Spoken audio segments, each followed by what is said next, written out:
Good evening and welcome to final or penultimate Magpie Circle live broadcast of the season. The EFL will have to wait for another year for our return. A fourth straight season in the National League is beckoning. It's all stations, Dorking, Maidstone, Gateshead, new ground at York, I'm afraid, next season. More set-piece goals, more late goals, more playoff heartache. Your thoughts and views, please, on last night's 2-1 extra time defeat to Grimsby. And what will the summer hold in terms of incomings and outgoings? First out the door, it's our guest tonight for one final time, Leigh Curtis from the Nottingham Post, who is off to cover Derby County for the Derby Telegraph. But who else will be following him?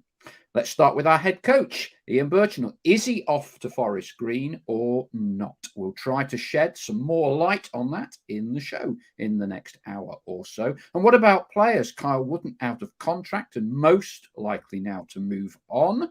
And what about Ruben Rodriguez and Kel Roberts? Both go into the final year of their contract. Decisions to make for the club. Do you think we are closer to going up or further away? Are we making progress or is it all smoke and mirrors? Your thoughts and views, please. And let's have a quick Magpie Circle poll on who we think is the player of the season. Now, I know lots of you are going to be making lots of comments tonight. So I'm going to try and ask you to structure it along the themes that we're discussing so we can read as many of them out as possible.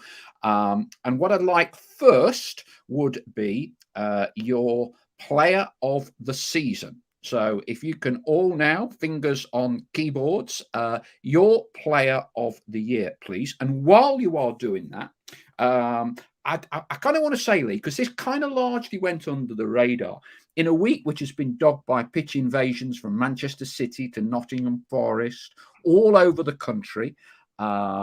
Players, managers, fans, all getting into various altercations. I thought both sets of fans were excellent last night, not coming onto the pitch, particularly given the drama of the game and the late goals and the tightness of the match. Thought both sets of fans were excellent, and it was good to see everybody stayed in their seats at the end of the game, showed appreciation or whatever it is that they did. And I thought that was quite good because I was a bit wary that fans from one side or the other would end up on the pitch. Yeah, I thought the atmosphere last night in general was absolutely sensational. I thought Notts fans, to their credit, were absolutely brilliant from start to finish.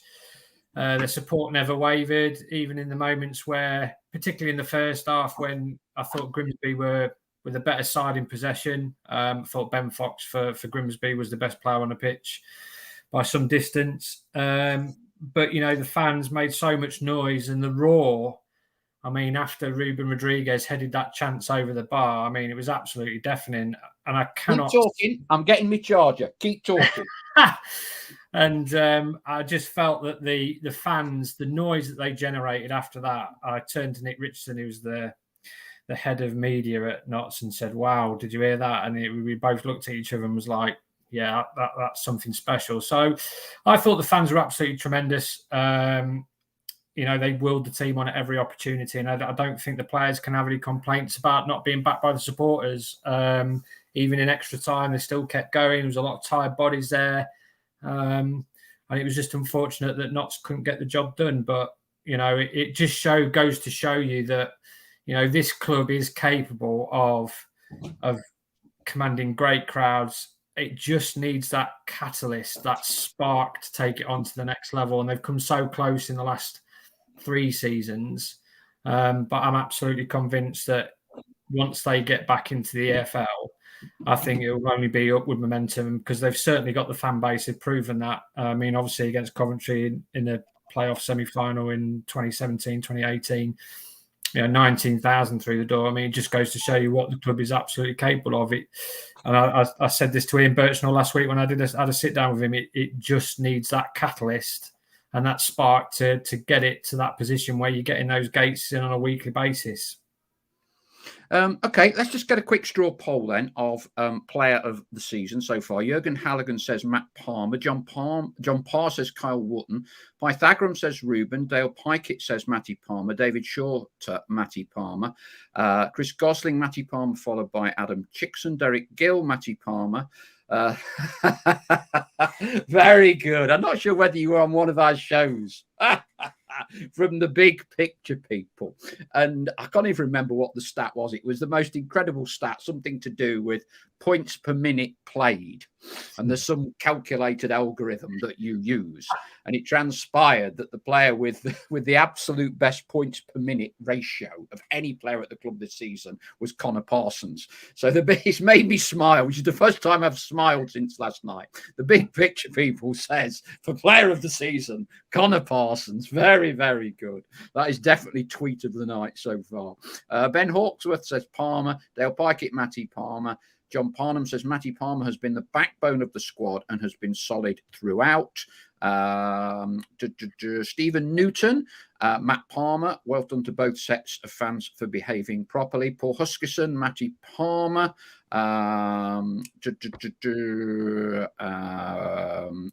Points per minute says big picture people. It was such an inconsequential ratio that I'd forgotten what it actually was.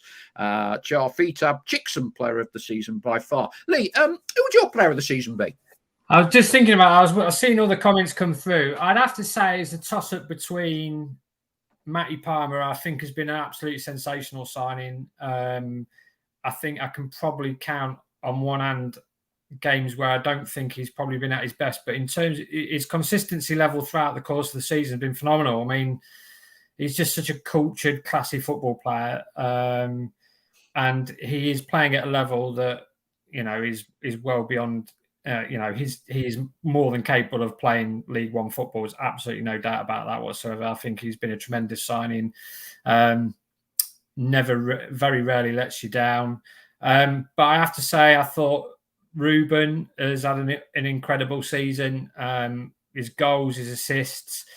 I think the problem with Ruben is you get a period where you have 6 or 7 good games, and then he'll probably have 2 or 3 where he's not quite at it. Whereas Matty Palmer's, has been consistently the best throughout the course of the campaign. But then you look at Kyle Wootton to finish with more than 20 goals to his name this season has been absolutely terrific. He's had a thankless task of leading that line on his own, and he's done it brilliantly. But if I was to be pushed and to give my player of the season, I'd probably just pump for Matty Palmer. I just think he's been a credit to himself, credit to the football club, just gets on with it. And is a very, very good player for this level. Yeah, I don't think I would disagree. I in terms of overall consistency over the entire season, I think you would have to look at Matty. He has been an 8/9. Yes. Just about every single game of the season. Other players have been very influential, but have maybe missed 10 or 15 games here and there. I think Ruben has done extremely well, the volume of goals. Like you say, sometimes you don't see as much of him. If I was going for a runner-up, I'd probably go Kyle Wootton, because I think that he's fundamentally played a lone striker. He's got the goals. Yeah. He's done a lot of work. He's hardly missed a minute. I think clearly there's been a lot of speculation about his future, and we'll come on to that in a moment, with being out of contract. But I think he's always conducted himself extremely well. He's put a shift in every game, because it's not easy to be a lone striker and do everything that he's been asked to do. So I would probably say Palmer, and followed by Kyle. I tell you what, I'm trying to remember how many games he's actually ended up playing at the end of the season. I tell you what, for character, resilience, and professionalism, I think Sam Slocum's been our best player for about the past 6 or 8 games that he's played at the end of this season. When you think he has large, he's effectively known throughout the season he's not the first choice. Yeah, he's not 28 now, I think he's shown great professionalism, and I think he's got his reward by being named as first choice at the end of the season. And, I think he's done incredibly well. You would know Sam better than most, but I think that says a great deal for his integrity and his professionalism. Yeah, he's been terrific. It's down to the managers and their opinions on the team, but I think Sam is one of the best goalkeepers in the National League. I think if he was probably 6'4", 6'5", he'd probably still be playing in the Football League. But I still maintain he's more than capable of playing there in League Two. I think he's very, very safe pair of hands. I thought his handling last night was absolutely terrific. I think there was one errant kick in the first half where he kicked it straight to a Grimsby player in the first half, but I felt that was a result of Grimsby pressing quite high. Notts never really had a solution as to how to get around that. But he's been a consummate professional. And another one, to be honest, I looked throughout that group of players, and to be fair to them, they are all good lads. They are very professional in what they do, very professional how they handle themselves, care deeply about the football club. I wouldn't say there's any bad eggs in there. I can think of Notts teams that I've covered in this last 7 years and players who have felt have perhaps not been right for the dressing room. I think Sam, is more than capable of, is more than capable of holding down that number one spot for next season and beyond if the club want to keep him. I understand because I hear conflicting reports. I must admit, I thought he was out of contract. Some people. No, I think he signed I'm pretty sure he signed a 2-year deal last summer, doesn't he? Because he was out of contract last summer. Right. Because Scunthorpe, if you remember rightly, Scunthorpe wanted to sign him, and then wisely perhaps turn them down because they have had an absolute shocker of a season. So I'm pretty sure he did sign a 2-year contract. But great pro. Credit to the club, and sort of typifies everything that good about everything that's good about that dressing room. Be very interesting next season as to whether he is given the number one starting slot or whether we're going to play that loan game again for goalkeepers. But look, that is an argument for next season. I think we're still grieving and in the process of putting this season to bed. And I'm sure, like most of us, it's all pretty raw from last night. And I tell you what I did last night and today. And you know what? I feel actually, in a way, much better for it. We've spoken about Twitter, social media, and it strikes me now that people seem more obsessed with what people say on social media than the actual game themselves, and they get themselves into all sorts of silly arguments and predicaments and make claims. I'm not even sure whether people are at the game, whether they believe it or whatever. So I purposefully just watched the game last night, didn't look at any social media at all. I can put hand on heart, not looked at social media tweets, Instagrams, any of that. And I've spent today looking and talking to former players, former managers. I spoke to 6. Okay. And so my views from last night, and I want to sort of dissect a little bit of yours, and I want to hear from all our flock that's on tonight, because I'm sure a lot of people want to unburden themselves about what my view of last night, and also the views and thoughts that from speaking, and I'm not going to name them, but speaking to the former players and former managers of their view, rather than hysterical histrionics from these two very, very entrenched camps that we have in terms of Birchinall is the greatest manager we've had for 20 years to Birchinall is the worst manager we've ever had in the history of the club. Okay. And clearly the truth, as always, is somewhere in between, but it's impossible to have a realistic debate. I thought it was a competitive game. I thought it was a compelling game to watch. I think it was about 50-50.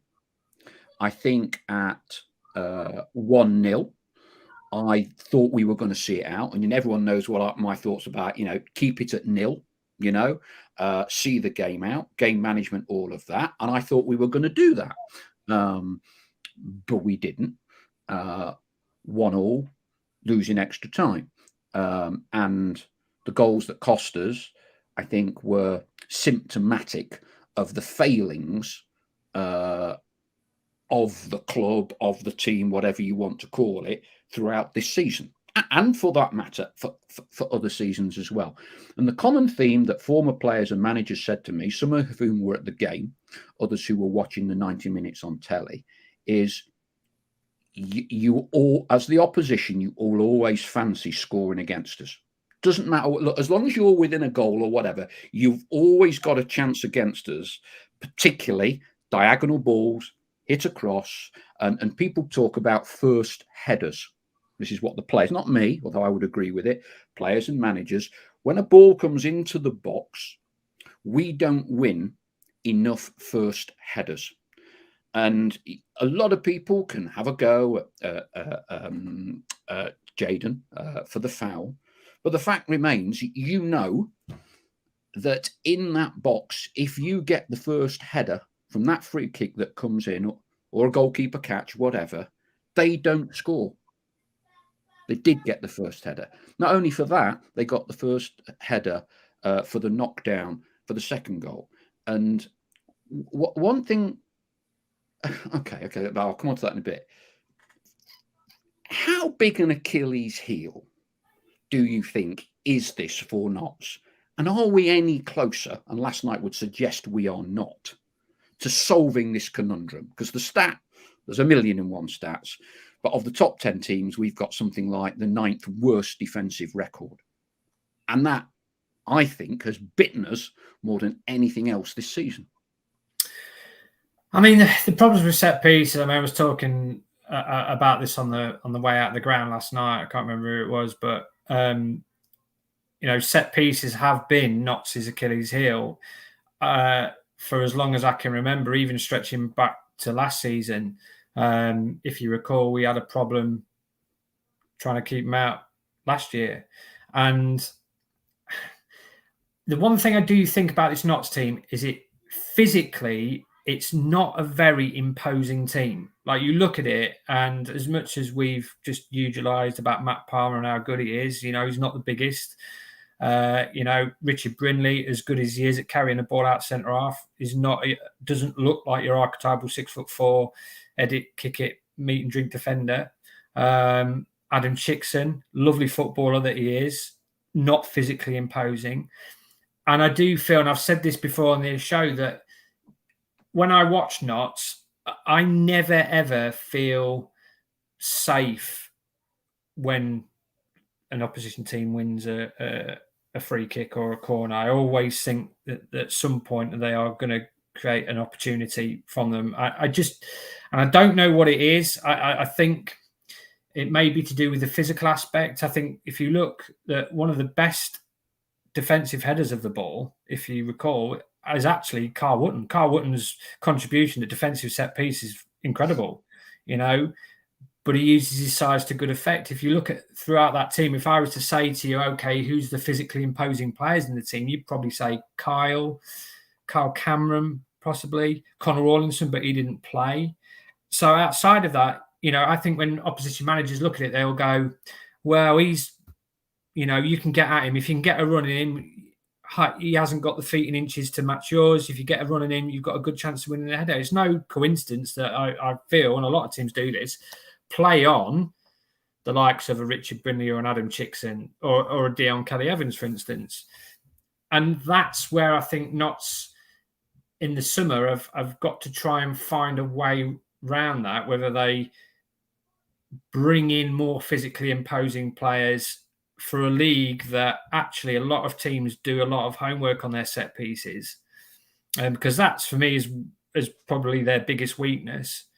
And that's something that I think, because I think certainly at the moment Notts have hit a bit of a crossroads now, because as good as the scouting and the data has been in terms of recruiting players like Callum Roberts, Ruben Rodriguez, Kyle Cameron, I think, is a really good player.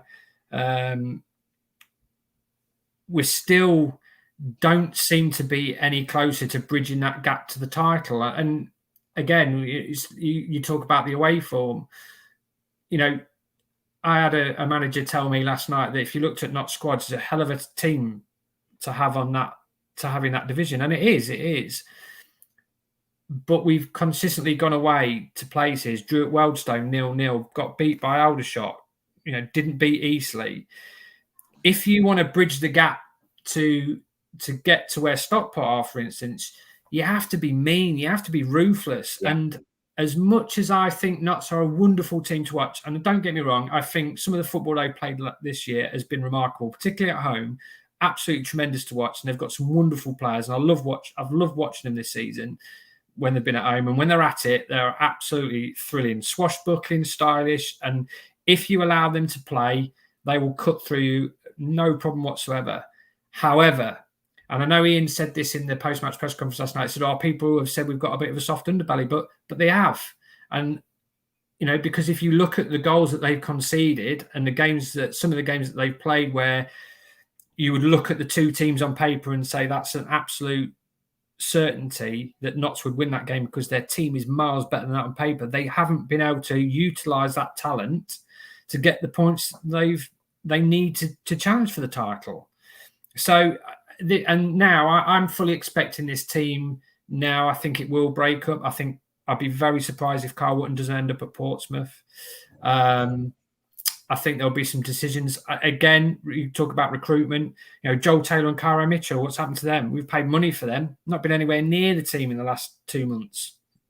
So what does the club do with them? Are they going to cut their losses because they've not made the impact that we perhaps all anticipated that they would do? Although I thought Joel very early on, particularly when we played Rochdale in the FA Cup, was very, very good that day. And I thought, wow, he's going to be sensational. But his levels have come down.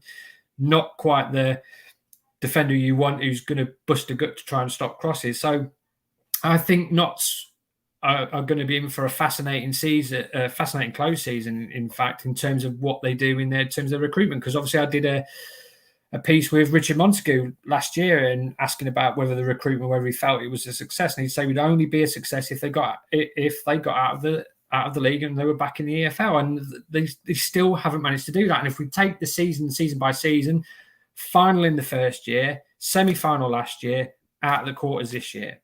Now I accept that the league this year has been skewed somewhat because there's been so much money spent in it, and there has been a lot of teams who have invested well. But if you look at the teams above them, Halifax's budget is lower than Notts County's. Pete Wild's done a tremendous job. Neil Ardley, Solihull Moors, they do spend money, but not as big as Notts' budget. Finished third in the table. They have found a way. I mean, Solihull, 1 defeat in 23 games or whatever it is. Remarkable record. So I think Notts have got to try and find a way of keeping that wonderful style of play, but also try to sort of get those players in through the door who can tighten them up at the back, because you almost sense they're on the verge of cracking it, but these little problems keep getting in the way, like defending set pieces, like keeping clean sheets, particularly against the better teams. There's lots of things I want to come on to there, and I'm just trying to structure the debate a little bit tonight as best we can. Try to be a bit professional tonight. I just want to stick with, because I think it's important, defence v attack, you know. And when I was at the sponsors training day, you know, I will ask the very direct questions of Ian for his own thoughts. I'm not going to shy away from those. And one of the things that we spoke about was I said to him that do you concede more goals? Is that a consequence in part because of the way you set the team up? Yeah, to attack. Because I think it's very much Ian is a purist when it comes to his coaching.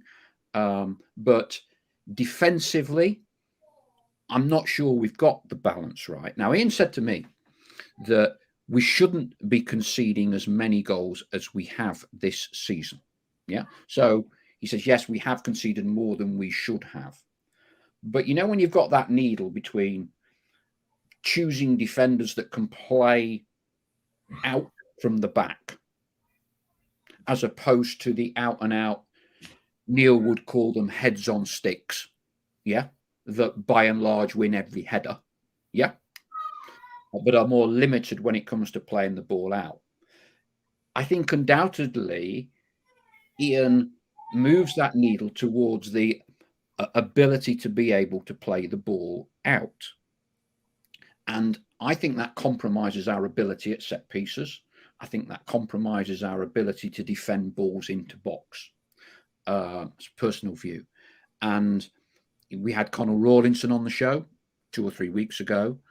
He's not been involved again last night. When I asked Connell about, mentality, resilience, he said, who would you have, who do you have in the trenches? When the battle's at its height, he said, no question, Dion Kelly-Evans.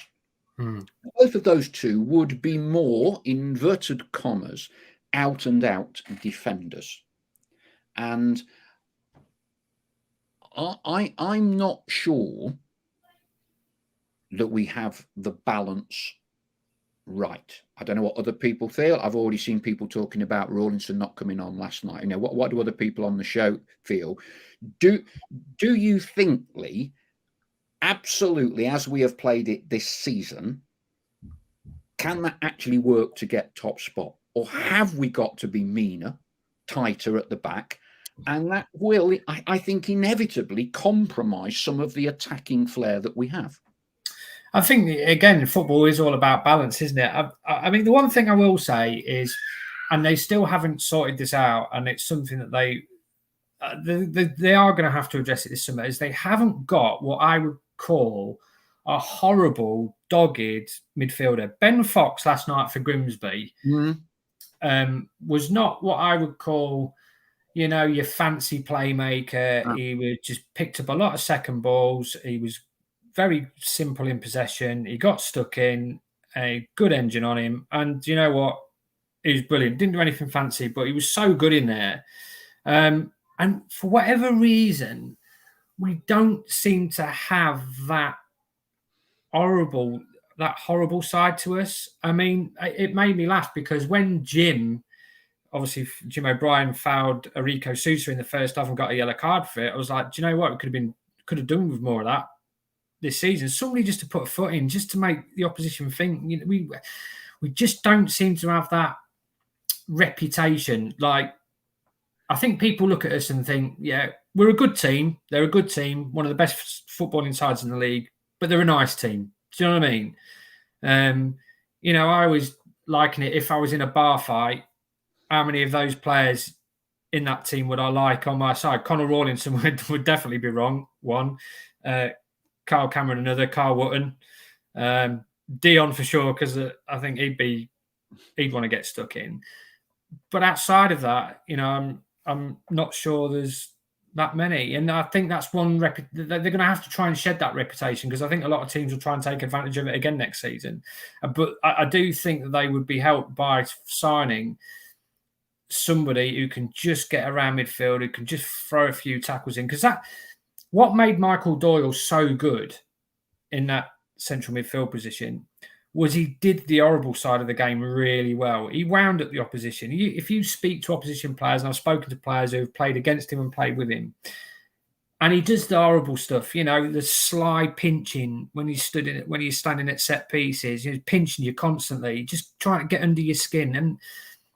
And he threw himself into the tackles as well. And I like that. And he was a proper leader. And I just don't think that since he's gone, I mean, they brought Ed Francis in, and we were told, he's going to be Michael Doyle Mark II. And that hasn't quite worked out. He hasn't really got that fire in his belly. Someone who's going to, if there's a 50-50 there, he's going to launch into it. I think they're going to have to move away, I think, a little bit from the nicey, eye-catching stuff, and just get some, players who are going to bite down on the gum shield. When the screw is being turned by the opposition, who's just going to get in people's faces. And you don't need to fill your team with them, but we haven't got any. We haven't got one. We haven't got one. Michael Doyle was definitely one. Mitch Rose, when he first came to Notts and played in that first season. I remember at the end of that season, everyone saying Mitch Rose is absolutely rubbish. You know what? He was 6'4". He got about the pitch, scored the odd goal, and he loved to tackle. And I think Notts have missed Mitch Rose personally. They then went and replaced him with Jake Reeves, but again, lovely footballer.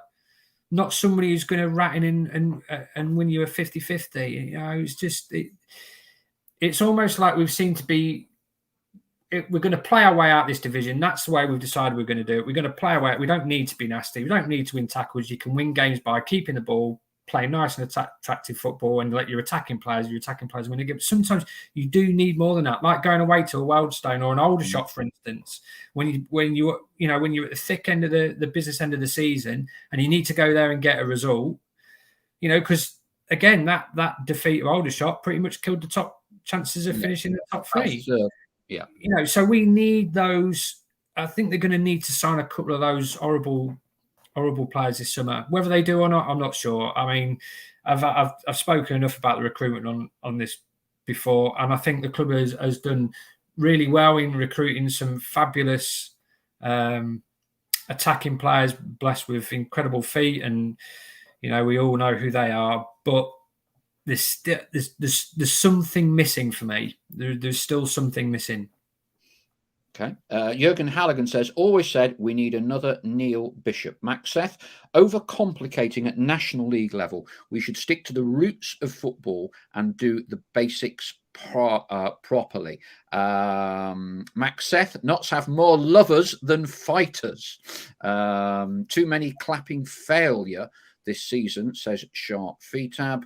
Dale Pikett, total football will not get us out of this league. Gary Wardle, the project is at fault no matter what players, formations or managers. And the big picture people have to leave to get my tea. We'll catch up on iTunes. I'm the idiot who made the 840-mile round trip from Aberdeen yesterday. Was the worst post-match journey ever.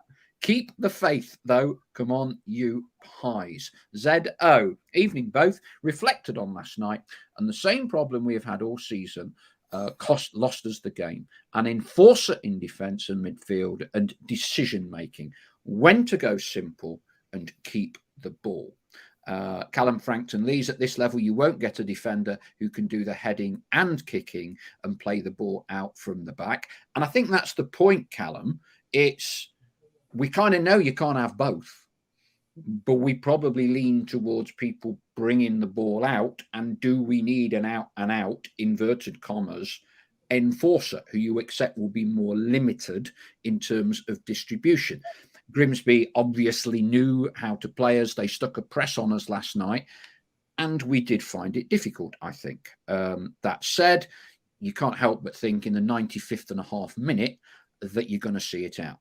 Unfortunately, we couldn't. Moving on. Kel Roberts, Lee. A little bit bizarre. I think when we were watching, all the crowd were looking at Kel, and at the start, you could see he wasn't right. You could see he wasn't right. It's gone down after 3 or 4 minutes, comes off after inside the first 20, and clearly did not look comfortable. Now, Ian, in his post-match press conference or interview, said that he got a kick on his ankle, had to come off. Now, I don't want to create division and strife here, but Kel certainly felt strongly enough to wish, and you can maybe be able to shed a little bit more light on this, to put out a statement on Twitter. It's the only thing I have read on Twitter, by the way, in which he said that he had tendonitis, which can be very, very painful in his knee. He had an injection shortly before kickoff to kind of numb the tendonitis, but the injection didn't necessarily have the desired effect because he kind of lost feeling in most of his leg, including his foot. And clearly, if your foot is numb, it's a bit hard to be playing football, which would explain why he looked so out of sorts. Any thoughts on that, Lynn? And the only thought I had was I felt so sorry for him because I know how much it meant to him to be involved in the playoffs this time around. Because obviously last year was absolutely horrendous for him. Obviously, he missed pretty much all the last season. And I remember being at Hartlepool when he pulled up again and he was so fit. You know, he has been through the mill, that boy, in terms of injuries. And you felt that this year, if there was one story that you'd like to be written, it would be, you know, Callum Roberts helping drive Notts back to the Football League. And after he limped off after 20 minutes and he looked absolutely devastated, you know, he's punching the pitch in frustration. I saw him briefly after the game as I was leaving the press room and I wished him all the best because obviously I'm on my way. And I've got a lot of time for Cal. I think he's a bit of a maverick, but, you know, listen, you have to manage mavericks and mavericks tend to be the ones who win your games. And Absolutely. he is a wonderful footballer. I think he's a very, very exciting talent. I think Notts are very lucky to have him. But this problem last night, I mean, yeah, he has been struggling with tendonitis in his knee. He had an injection, and unfortunately, it made his leg go numb and his foot. So I think, you know, he explained it himself on Twitter today. So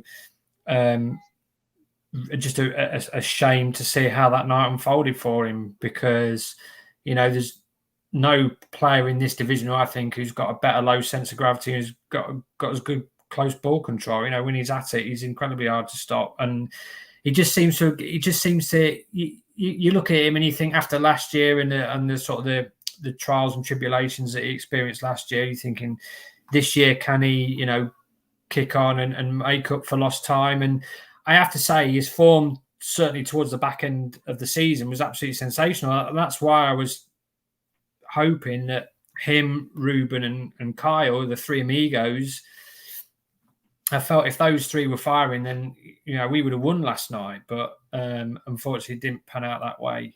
And, you know, I'll be interested to see what happens with Callum now in the summer, whether he wants to stay or whether he wants to go. Because I've got no doubt there'll be teams who have seen 16 goals from a wide position. I mean, and sometimes he's played centrally as well. I mean, 16 goals from that position is an incredible return.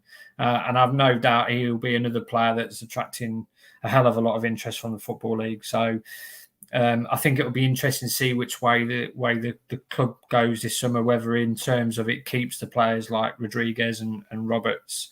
Carl Wotton's obviously a bit different because he's out of contract, but whether they, you know, get as much money for them as they can and then reinvest that into the squad. But they, you know, mark my words, if they go, they will be incredibly difficult to replace because, you know, you look at Ruben and Callum alone, that's 36 goals between them. I want to come on to consequences of another season in the National League and not going up in a moment. But in terms of what I would say, looking at the chronology of things that now happen, retain lists, decisions on people in the last years of the contracts, recruitments, review of season. I think the first thing that has to be addressed, and let's just discuss this now, is Ian Burchinall's future. And by that, I'm talking the speculation, that's what it is at the minute, linking in with Forest Green Rovers. Now, Forest Green have come out and said they're waiting for permission, or they have identified and are going to make an approach to a club. Ian has been made a huge odds-on favourite. When Ian has been asked about this from Maidenhead onwards, he's kind of ducked the question. He said it's flattering. And you and I have been on the circuit a long time, me even longer than you, Lee. And clearly, if Ian had no intention and did not wish to entertain the thought of going to Forest Green and affirming his future to Notts County, and there's no interest in that Forest Green, he would have done that because it can be distracting for the playoffs. Okay, so we don't know whether Forest Green want him or not. My understanding is that as of today, the club has not received an approach, but nevertheless, there does seem to be quite persistent speculation saying that Ian has been identified by Forest Green. What's your understanding of the situation? It's funny because football is a very, very small world. So you do get to, speak to people, and obviously people pick up on a lot of things. I would be very surprised if Forest Green don't put an approach in for him. That's the way What's I that see based it. on? What's that based on? Well, I've spoken to players who know people at Forest Green, and I was told a couple of days ago that some of the Forest Green players believe it's nailed on. So take from that what you will. Listen, Ian's done a fantastic job. There's absolutely no two ways about it. I think that some of the football he's coached has been absolutely terrific. So you can see that he's a very, very good coach. I don't think it's any coincidence that he has been linked with pretty much every football league job. Certainly League One, League Two. He's been linked with Lincoln, he's been linked with Peterborough, and now he's been linked with Forest Green. So somebody somewhere is obviously is well aware of what he is doing at Notts County. And to be honest, it doesn't take a lot. I mean, people look at the bookies odds and say, well, people must be spending a lot of money. Actually, I remember speaking to an agent about this once. You don't actually have to put a lot of money in the lower league betting markets to actually make a big difference to the odds, because it's not actually a particularly huge market. So let's say, for instance, I had a manager and I was representing, I could stick a tenner on him and he might go from 16 to 1 to like 3 to 1 in the space of a day. And then, of course, what happens is, the papers, the media pick up and, you've got to come up in the bookies odds, you're third favourite. What do you make of that? Yeah. So, it's all one big game, really. But, Ian has forged himself a reputation as a fantastic coach. Certainly, if you look at the players he's developed, I look at Adam Chickson, the way he has developed him. If I look at Adam Chickson from this time last year to the Adam Chickson this year, absolute chalk and cheese. He was unbelievable last night. It was a colossus. And he has grown, has been one of those players who's certainly benefited from the way Ian coaches players on the training ground. Ruben Rodriguez is another one. It was his masterstroke to move him from a midfield, a wide left, just to give him that second striker role, let him have a little bit of freedom in behind Carl Wootton, and he hasn't looked back since. Carl Wootton is it 23, 24 goals this season under Ian, who's worked with him on working on that movement in the penalty area. So I look at all these players and think, yeah, he's having an incredible impact on their development, as much as Notts haven't been able to get up to where they want to be in terms of Football League promotion. But if you actually look at terms of the development of the players individually, like I just mentioned, Adam, Ruben, Callum's at 16 goals a season, Kyle, they have all improved massively. And there is a reason why football scouts are coming to watch those players on a regular basis. And that is actually due to the work and the way that Ian coached on the training ground. So, he'd already amassed a reputation before he came to Notts as like being this bright English coach who was obviously in Östersund and had followed Graham Potter. And I just think that reputation and given the fact he's led Notts to the playoffs, even though they haven't got out of it, has just carried on. So I presume, much like the players, he is attracting attention. But a lot of people have told me that there is genuine interest from Forest Green Rovers. Whether that amounts to an official approach, we'll have to wait and see. Simon Blair says Ian has been okay, but not exactly set the world alight, which is why I'm so shocked a club 2 leagues above like FGR might be interested. Shafit have said, as far as I'm concerned, if Ian wants to go, then he's clearly not the right man for a project. If he doesn't want to, then he shouldn't leave. Gary Wardle, it makes no odds at all what IB does. He will only be replaced with similar. One thing I would agree with Chris Gosling on, whether IB stays or goes, it needs addressing this week. Absolutely. In some respects, I will be interested to see whether Notts' ownership make a statement or not, because I think you need to get to the bottom of, firstly, are Forest Green interested or not? And if they are, you then need to have an adult conversation with Ian as to whether he wants the job or not. Now, We're led to believe he has a 4-year contract. As such, unless there is an escape clause, or a release clause which says if a club from the Football League wants to make an approach, he will be allowed to speak to him. Yeah, but being allowed to speak to him is different to agreeing compensation. So I think there's a few hoops and hurdles. But given Notts have got a retained list to announce, I'm not exactly sure when the deadline is. I think it's slightly extended for clubs that are involved in playoffs. Clearly, you've got to base your retained list on whoever your manager is. So I think it's important that this gets put to bed very quickly. And if I am the owners, I'm wanting to sit down with Ian. Do you want to go to Forest Green or don't you? Now, until such point as there is an official approach, it's all hypothetical. But I think in the way that you would want players to be committed to Notts, you've got to have a manager who is committed to Notts. And I would say Ian has had an opportunity to knock this back. I don't blame him for not doing it, but that would suggest to me there is an interest. There is an interest. And I think as such, Notts have to get this sorted quickly this week. And it would be interesting to see whether Notts, as ownership, have the option to be able to say, you're not going. Don't know. It will be interesting. Clearly, from what you're saying, Leigh, it would appear that there may well be something in this. And until this is sorted, I don't think you can then set in motion the sequence of events that need to be done. And I'll tell you one thing I would want to see is I think the club, headed by the brothers, needs to have a proper root and branch, as they would say in political terms, review of the season. Because at the minute we're all focusing on the head coach. The head coach is the way I understand this with the owners, is set up that Notts' football model. Ian is head coach.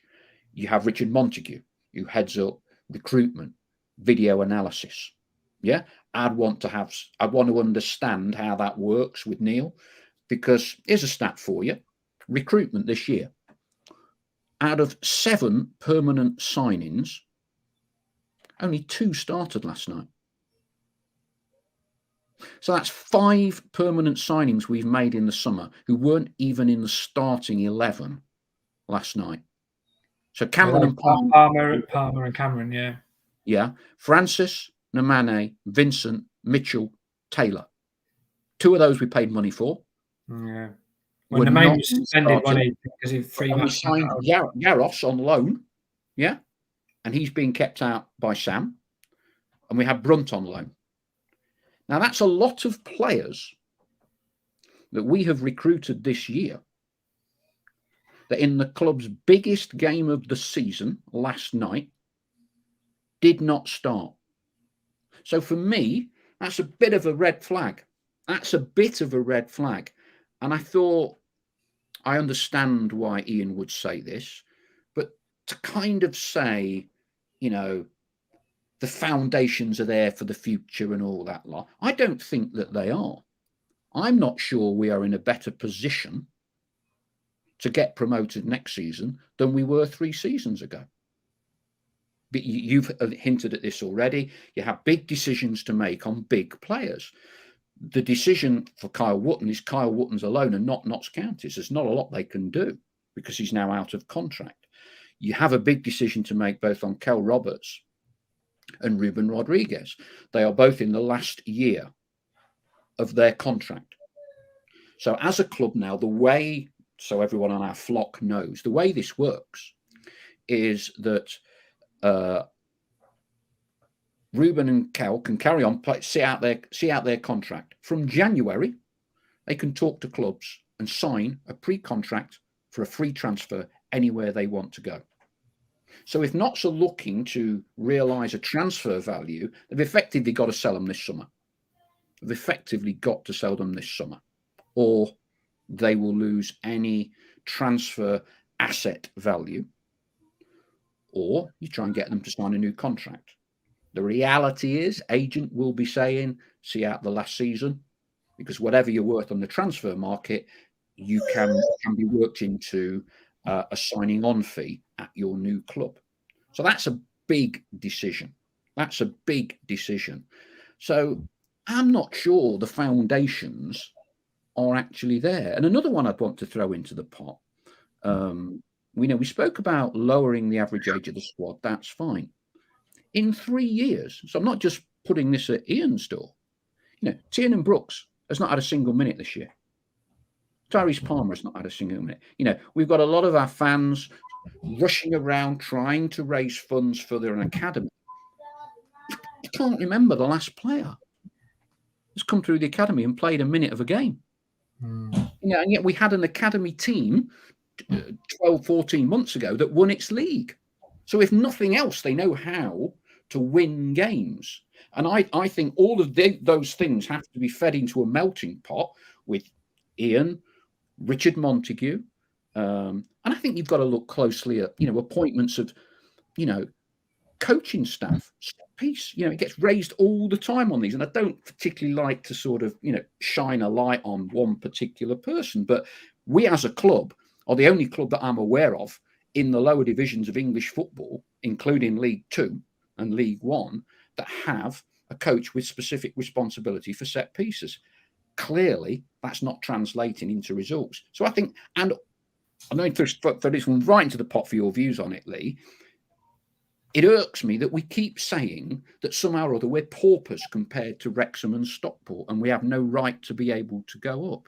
Well, it was, we finished fifth, so there's two other teams other than Wrexham and Stockport above us. It wasn't Wrexham or Stockport that have knocked us out of the playoffs. I just think that is a myth. It's an excuse. And clearly money can help. Money can help. But whatever, this is where someone's going to get the blame, I think, in the next few months. I don't think it should be the owners. 9 million quid, as best we can understand it, from the accounts that they've supplied, is cost, including the purchase of the club, since this club dropped into the National League. It's a lot of money to still be in the National League. And I think there's a right to expect a bit more in return than potentially, I think, to be further away from going up than we were last season, than we were the season before, and than we were in the first season. I think the owners are terrific for Notts. I think both Alexander and Christopher, I think they've got their heads switched on. I like the way they avoid social media. I like the way they just keep themselves. I like the way that they conduct their business, very professional. And I do believe they have the best interests of Notts County at heart. I don't think they're here for, I don't think they're here to make a quick buck and then shoot off into the midnight. So I think that they have invested a great deal of money into the football club. I think what I would like to see is them to get some considerable bang for that buck. Listen, I don't think they're ever going to be or ever going to start throwing money around like Stockport or Wrexham. But I think they will continue to ensure that the manager, whoever it is, will have a healthy and competitive budget. And it's like everything. And to give Ian Burton his credit, when I sat down with him last Thursday, I think it was, I asked him the question. I said, do you suffer from the expectation of people looking at Notts and thinking big club, big history, prestigious, wonderful stadium, great fan base? Do people just look at Notts and automatically think, wow, they must be absolutely loaded? Because the truth of the matter is, you compare us to Wrexham or Stockport, we're not even in the same ballpark, in terms of some of the wages that they are paying their players per week. And he said, listen, that's something that you have to deal with it. That's part of football. If you look at every club, it's the game. You sometimes get clubs who are financially cannot be competitive with others. That's just how it goes. I mean, take the Premier League, for instance. Manchester City, backed by a state. Liverpool finished second. I think they've got the lowest net spend out of any of the sides in the top six. They've managed to make a fist of it and have not spent 100 million on Jack Grealish or 60 odd million on Erling Haaland at 350 grand a week. They can't afford to do it, as they would do it. But what they've done, they've been smart in their recruitment, and they are challenging in a different way. And I get what Ian's saying. That is just a game. Sometimes you just have to suck it up and get on with it and try and find ways that you can beat those teams in a different way. So I do think that next season, whatever they do decide in the summer, I think that what Notts are always going to have in favour of them is that players will always want to come and play for Notts County, whether it's in League Two, League One, or National League. They've got a wonderful setup, they've got a wonderful stadium, they've got backed by a great set of fans. And I'm sure a lot of players look at them and look at us and think, yeah, I'd love to play for them. I'd love to play for them. I really would. And I think what they've got to do in the summer, and I'm predicting that obviously the manager will get another competitive budget again. I think what they've got to decide is whether they cash in on those players for as much money as they can, shove it all into the budget, and try and beef up the squad where you notice there's a dramatic shortfall if one of the players gets injured. If Kyle Wootton was to have got injured for any length of period of time this season, the drop-off in his quality to the next striker below him is massive. You're not taught, you haven't got there's no sort of player on a comparable level with Kyle Wootton. So you notice when Callum Roberts doesn't play, you notice the drop-off in quality. If Ruben was to be injured for any length of time, the difference, the drop from the first team to what I would call the substitutes to the players is absolutely massive. So what they've got to do is use that money. And what's perhaps disappointed me the most is, we spent I think it was around 20 grand, 25 grand on Cairo Mitchell. Has been nowhere near it. Eli Sam has really improved, but you still notice the drop in quality from Carl Wootton to an Eli and then a Cairo Mitchell. We haven't got another player who is in the similar mould of Callum Roberts. Callum's not particularly best with a lot of plays, but he's great feet. Aaron Nemain's completely different, very direct in your face, a lot of pace, will just run at you. But you notice with this squad that we've got a very good first 11. And I'm looking at the bench last night, and I'm disappointed in some of the loan signings as well. I thought Zach Brunt, I got that one wrong, because I watched Zach Brunt for Southend, and I thought he was absolutely sensational. And when he signed for Notts, I thought, wow, that could be a signing that takes them on and would potentially take them towards or a tilt or a crack at the title. But he's just come in and it's just not worked. And for whatever reason, I can't put my finger on it, but I can rest assured he is a great player. He is a good player, but he just has not, for whatever reason, whether it's the system, whether Ian has not been able to find a way to get him into the team, whether that would mean sacrificing the whole shape of the team to find a position to put him in. I don't know, but I just think when they're putting this squad together next season, they have to address this, what I would call this drop in quality, from the first team to the sort of the subs bench, really. They need a much more competitive squad. The reason why Stockport have gone up, you look at the quality of their strikers, same with Wrexham, Chesterfield, for instance. You look at Solihull Moors, for instance, Adam Rooney, Andrew Dallas. So I thought Notts should have gone for Andrew Dallas last summer, and I'm told they looked at him, but for whatever reason didn't want to follow it up. He's been sensational for them, but they've got 3 or 4 quality strikers who are capable of scoring goals. I don't know. It's what I mean when I say the club's approaching a bit of a crossroads in terms of, I don't think the philosophy will change, but in terms of the recruitment, I think it's probably going to hit a bit of a crossroads in which direction they go. I still think they will sign players based on statistics and data, but it may be that they actually look for different attributes rather than the ones they've favoured for this particular set of players. Okay, David Skinner, here's a tweet that tickles me. Ian said at the start, if we do not get promotion, the season will be a failure.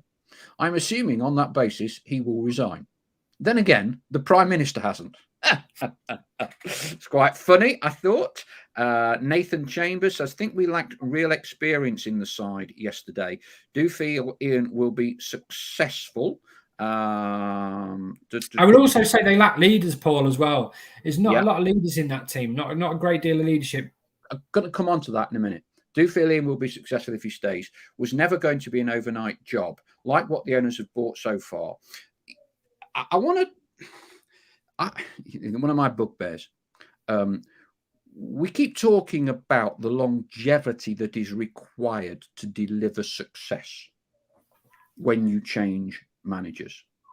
I'm going to put something out there and we'll see what other people think, your views as well, Leigh. I think in the modern game, that's largely an excuse and it's largely rubbish. Nottingham Forest changed managers even more than we have. That's saying something, damn English, right? That's saying something. The turnover of managers is not necessarily the issue. It's getting the right one. Normally, the right manager is an instant success in the modern game. They make an immediate turnaround. And I saw something from some Forest fans talking about Chris Hughton. In comes Cooper, the umpteenth manager like we've had. He didn't have a full transfer window. He's not had 2 years. He came in September. And you look where Forest are now. I often compare Sunderland in League One, they're not now, they're in the Championship, to ourselves in the National League, big fish. Alex Neil, he came in January. They've gone up. They won the playoffs. Dave Challoner, Hartlepool, straight up, comes to Stockport. October, after we'd beat them. He actually offloads some of their bigger money players, Rooney and those, straight up. I think it is a misnomer to somehow say, oh, well, you've got to give a manager 3 transfer windows. He needs time to make a mark. Neil Warnock, and this is where I talk about Notts County's DNA. First full season in charge, gets them promoted. Howard Wilkinson joined with Jimmy Cyril. First full season in charge, Howard got them up. Steve Cottrell, January, had a team that was 6th or 7th, got them up as champions. Sam Allardyce had 2 or 3 bad months at the end of the season. First full season, got them up. Chalk and cheese. I don't think it is unreasonable with what the owners have invested and the pool of players at this football club that we could not have won the title this season. I, unfortunately, have not seen a massive turnaround, a massive change. And that kind of me as a fan disappoints me. And I don't think you can turn around and say, well, next season we'll get it right, or the season after we'll get it right because we'll tweak this, we'll tweak that. My concern is we've kind of had, Ian's had 15 months with this group of players. And my real worry now is that there's going to be, we're losing the Ruddy reporter, after all these years, right? And there could be a significantly high turnover of players this summer. And then we're into a rebuilding again. And I'm not sure that you can talk about 2 and 3 year cycles and projects.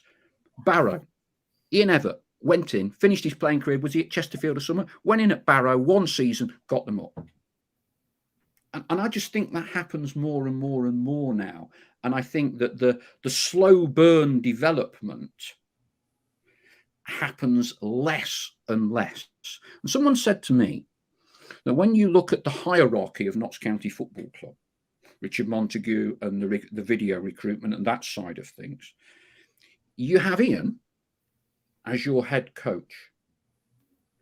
Very, very, very little true professional football knowledge within the corridors of power at Notts County.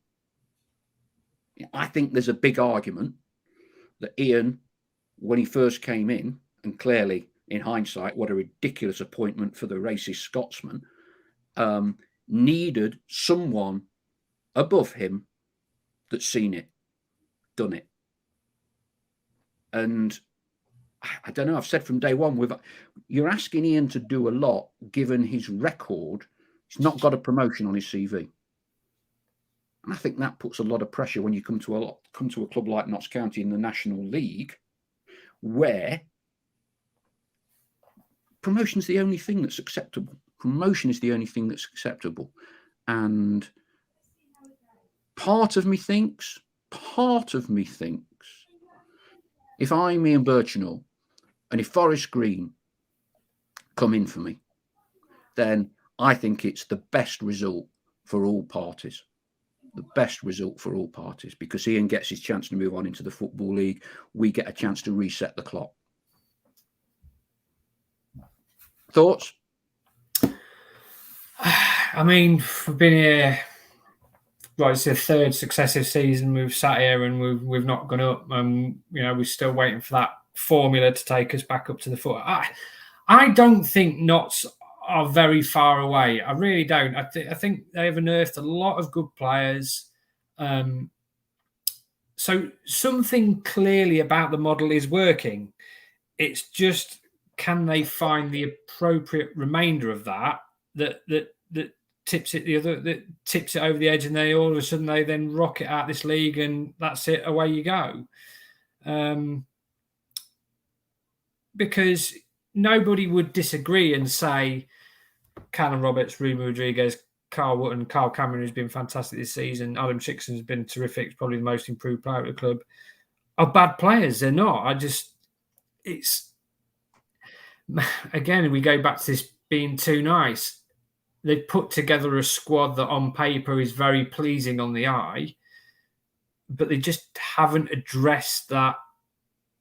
Or perhaps, as you rightly said, about having football experience in there, would someone have turned around when that squad was being built and would have gone, yeah, this is lovely, this is great, but what happens when you go to Wealdstone on a Tuesday night and it's chucking it down and the pitch is horrible and you can't play your passing football? Who's going to be your battlers? Who's going to be your leaders? Who's going to go and get stuck in there? Where is that person who can, or I don't know, have an input and say, yeah, that's great, okay, but a lot of the teams base their attacks on set pieces. They've highlighted our weaknesses at set pieces. Where's your big, strong, commanding 6'4", 6'5" centre half? What you're going to do when you go to Aldershot on a weekend, who's historically been a real bad place for Notts to go since relegation? Who's going to stay for? Which players are going to go there and make sure at the business end of the season, when the pressure's on, that you're going to go there and not mess it up, so you go on and get that third place and get that home tie in the playoffs. And maybe that's where you say, does there need to be someone, I don't know, an experienced head of recruitment or just a sporting director, whatever you want to call it, who can just say, who's had that experience of working at a football club that's won promotion before, who can say when all the players are being discussed in the pool and they're being thrown forward, will challenge and say, yeah, you've built a brilliant... because that's what a lot of managers say about us, nice team, but you've always feel that you've got a chance against us. So, where behind the scenes is somebody going, I've just said, Wealdstone, that 0-0 on a Tuesday night. What are you going to do to ensure? What players have you got that are going to ensure you're going to go there, give absolutely everything? They're going to, battle it out, grind it out, make sure you come away with a 1-0 win there that keeps you on the pace of, that keeps you, chasing Stockport at the top of the table. And that's a really interesting argument to have. What challenges are, does anybody challenge the recruitment? Because Notts fans aren't daft. Some of the brightest fans, I've seen it, and they spot what so many others have, and that's, where is this 6'3" brute midfielder who we've not had since Mitch Rose left, who just gives us that little extra bit of presence? Or you ask every fan, and they'll tell you that's what we're missing. But is then somebody? But if somebody's thrown that into the recruitment mix, they're all sat down around the table, and someone's gone, "No, actually, I don't need him. I'd like another ball player." So, it's interesting, isn't it? I think that this is why I think the summer will be fascinating, because I do think obviously I won't be there, but I do think that Notts, there will be, I think there will be a little shift towards a more predominantly, a little bit more physical and a little bit more spite to go with the style that they have undoubtedly got, because that's what's missing for me. I think as good as they, as good as they are going forward, they haven't got a bit of spite, and all the best teams have that. The title winners, the promotion winners have that little bit of an edge about them, and we haven't got that, and I haven't had that for the last couple of seasons. We could, and I'm conscious of your time, mine, and we could go on all night on this, because what you then start to move towards is what I would call understanding a person's mentality, as well as his running stats, as well as his video, and all the rest of it. I'm not going to do that tonight, but it's your last show for us. Thank you very much over the years for helping us out. No, so we've got a few questions for you now. Okay.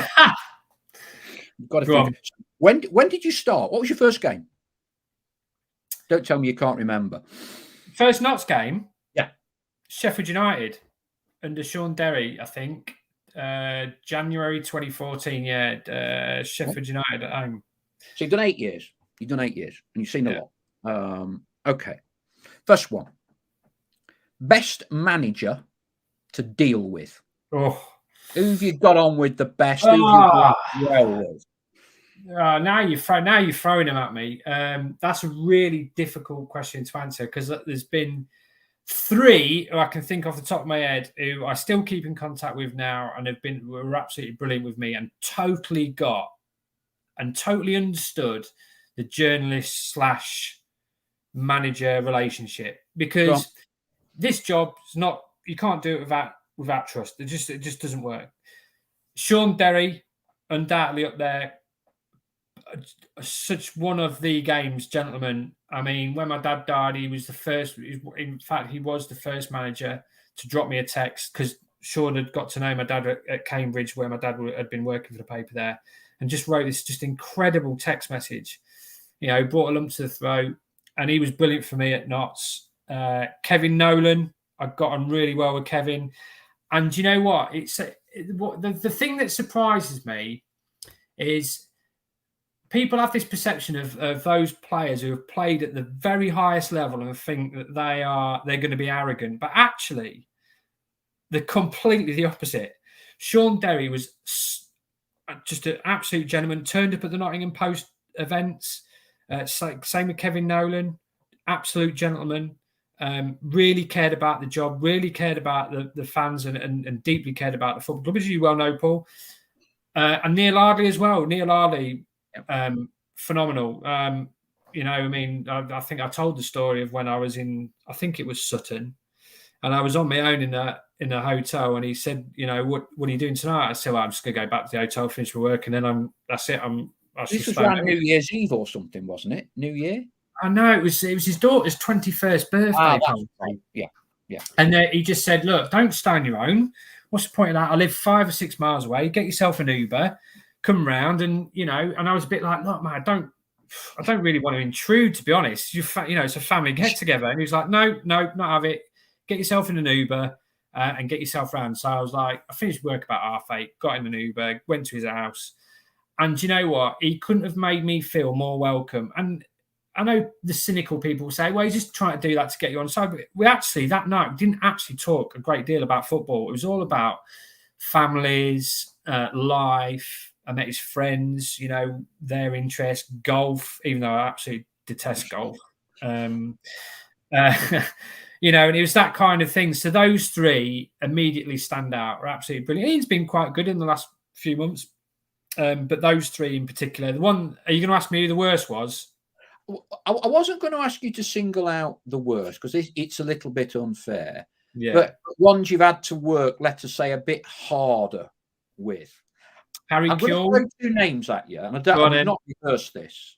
Yeah, who I think you may have found a bit more difficult. Yeah. Harry Kewell.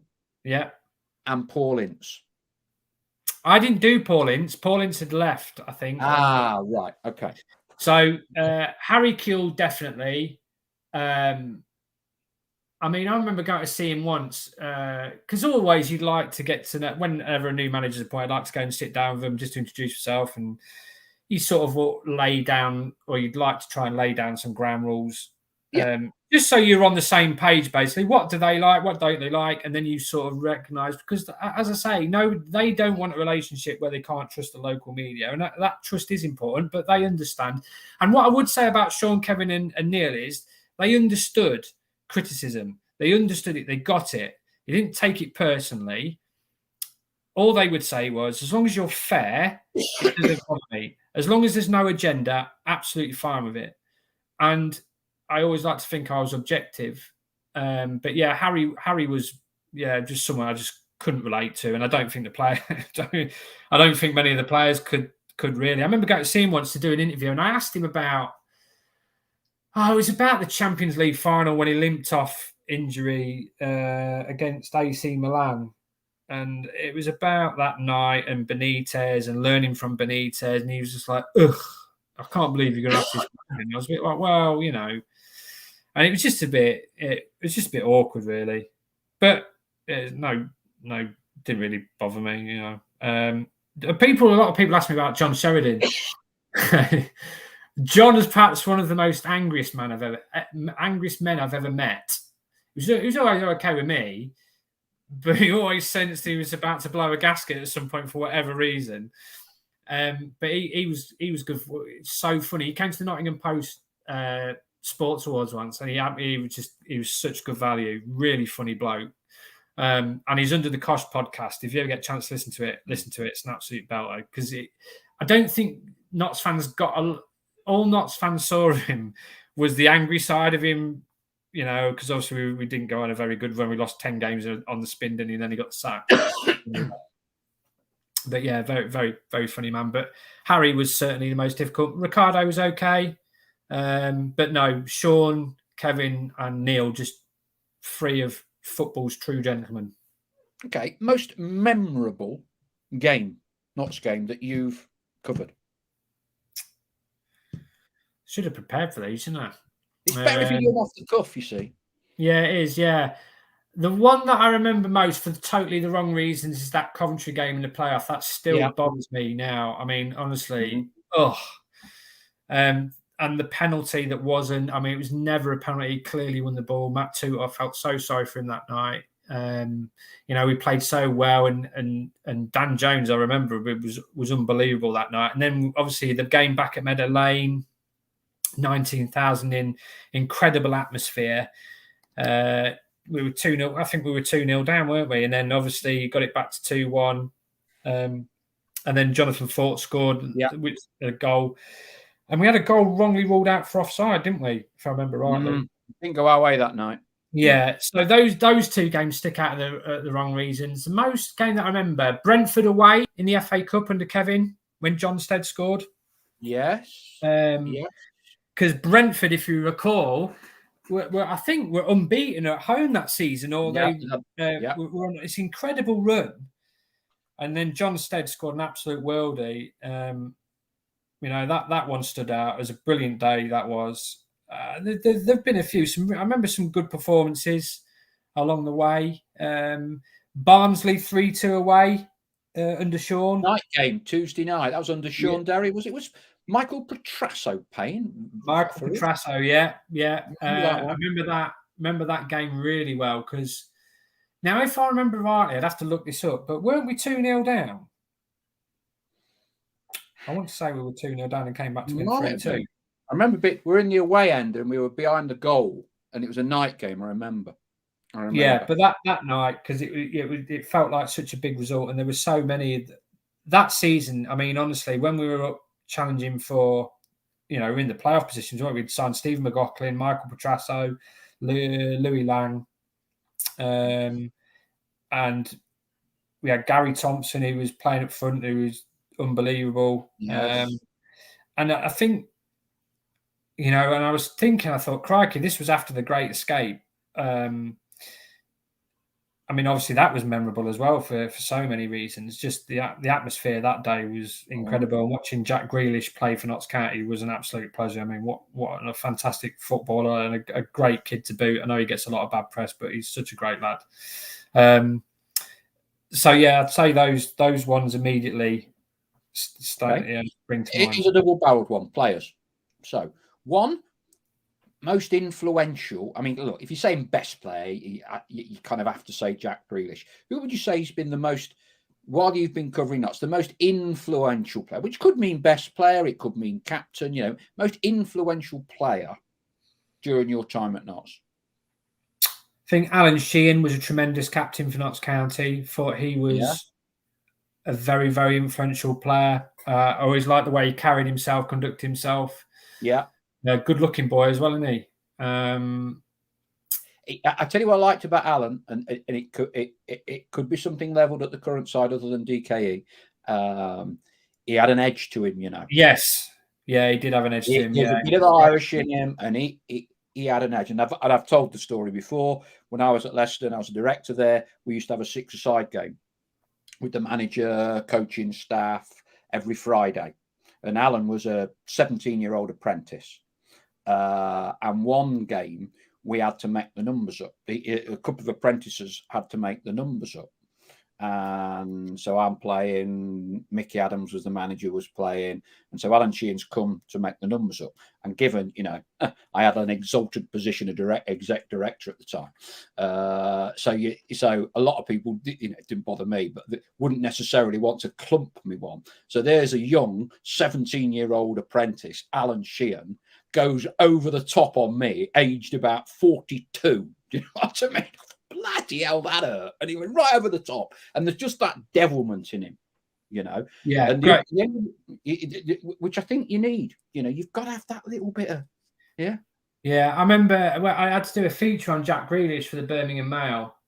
And, those people I've mentioned, and to be honest, the current group of lads are really good as well. There's never really, if I'd like to think that if I picked up the phone and rang them, they would always pick the phone. They would pick the phone. Probably one or two would probably say, "Nah, no chance." Not after the marks he used to give me. But I think by and large, Alan was somebody I always got on really well with. Connor Rawlinson out of the current group's a great lad. Yeah. Callum. It's a little bit harder now. When I first came here, I mean, Liam Noble was an absolute firecracker and a loose cannon.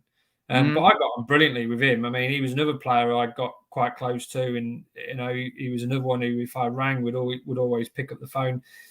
I remember writing a piece and he was being demonised. I can't remember which. He got sent off one time. I remember he rang me out of the blue just to say, "Look, I've read your column this way. I just wanted to thank you for what you wrote," because a lot of people are trying to write me off, and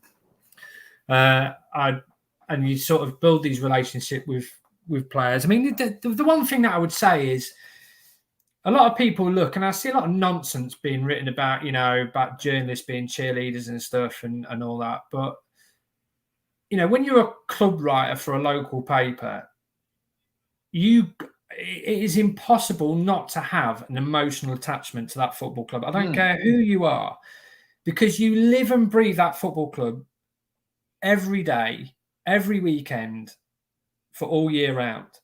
And when I first came to Notts, I'd always known it was a wonderful football club with history, prestige, and whatever. Yeah. And I don't know. I've fallen in love with the place, and I think you sort of grow in the people, and because you understand everything what the fans want, you understand the community, what such a vital role it plays, and it's just honestly, I got quite emotional walking out the ground last night, and I can't talk about it for long because I get choked up. But yeah, tremendous football club. Players, who's the player you would say you probably had the best working relationship with? Do you know what I mean? I've been in fact, it's harder now, but players that you got quite tight with, or Michael O'Connor was obviously, I've known Michael a long time because he came to Lincoln when there's a funny story actually. So he came to Lincoln from Crewe when Peter Jackson was the manager. I can tell this story now because he's finished playing. And he was billed as the next big thing to come out of Crewe, and he was a Northern Ireland international. And his agent was a guy called, I think it was Jerry Carlisle.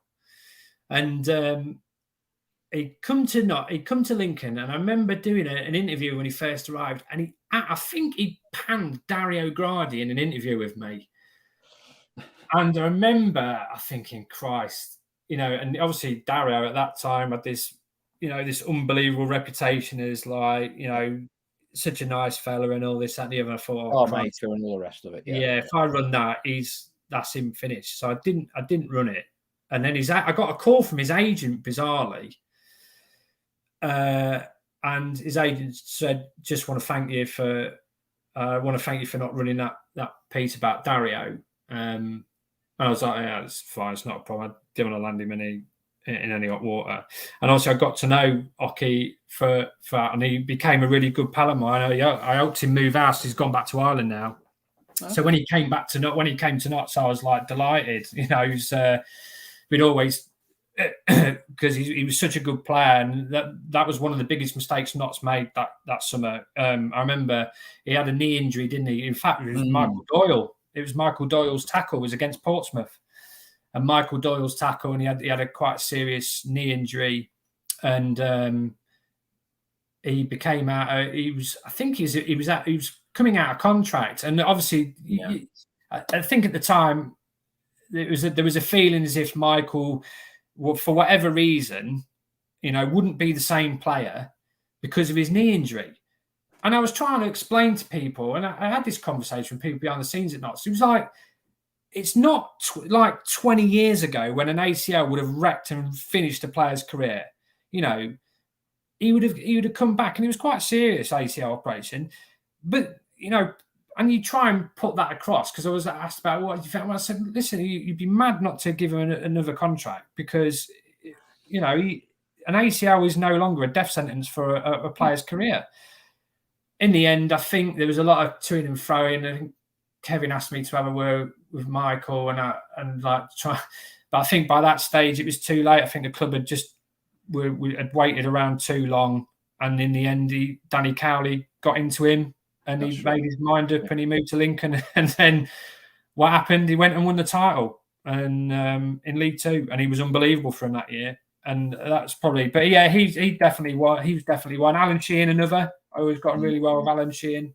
There's been a few those two, but those two in particular stand out. So, as a result of last night, is that it for Leigh Curtis and Notts County? Are you now officially gone to Derby County? Well, I actually started at Derby last Monday, but... Yes. All right, you dual role. Have you cut the umbilical cord? Wow. If Ian Birchnell is approached by Forest Green tomorrow, are you on the story, or is your replacement, or whoever picks it up on the desk, or how's it going to work? Yeah, probably. I would probably be me doing the story. I did the Callum Roberts one today, obviously, about the I don't think it would be for the long term, but maybe in the short term, just until they find out who's what they're going to do in terms of replacing me and who's going to fill my shoes. But I'm quite happy to listen. I've made so many friends at Notts. I mean, I've got a load of Notts fans coming over to Lincoln for the Lincoln Beers Day. So I've got to give I think I can swear, now it's my final show, the Piss Poor Tours crew. So you've got the likes of Sean, Keith, Simo, Reg, all those boys. Just been unbelievable, and a lot of them have really helped me out. I mean, Keith Waterfall, his name is, when in COVID, so I had my heart operation, and I was struggling to get a lift because obviously the operation was at Nottingham City, and at that stage it was difficult. The kids weren't at school, everything was still pretty much in lockdown. And I needed to get to the hospital. And obviously with the kids at home, wife had to look after the children, and I was stuck for a lift. And bless him, Keith is a Notts fan. He took me all the way to City Hospital, fetched me and brought me back home. So it just goes to show you, and that's why, I think Notts is just a wonderful football club. It really is, and I've got so much love for them, and I just hope they get back to the EFL one day, because if there is ever a club who deserves nice things, it's Notts County. Simon Blair says, all the best, Lee. Enjoyed your comments and insights. Gary Wardle, Lee, is your replacement. Is it still vacant? Don't know whether Gary is fancying a career in journalism. Paul Willits, Notts gets under your skin, Lee, and it never leaves. Look, thank you ever so much indeed for all your help with us on the podcast. I know I speak on behalf of all our flock. Thank you very much indeed. We all wish you every success at Derby County. You are back in the Football League. There will be a Notts County connection, of course, because Notts County's former press officer, Tom Lokes. Lokesy. Yeah, he's of course basically Wayne Rooney's shadow, isn't he? In terms of his press man at Derby. So you will be liaising with young Tom. Tom obviously he regularly listens to our show as well. So he does, yeah. He actually texted me today and said, "Can you give me a mention?" So here's his mention. Yeah. He's a great lad, to be fair, Lokesy, as well. These Notts fans get everywhere. They're very good people, Notts fans, to be fair. And there's obviously Mark Lawrence is there as well, who was obviously on the media team at Notts for a while. So he's there at Derby too. So it'll be like home from home, really. Yeah, and it's a good one to end on. Adi Clark, thanks for everything, Lee. All the best. I wonder if you'll be invited around the Rooneys. Yeah.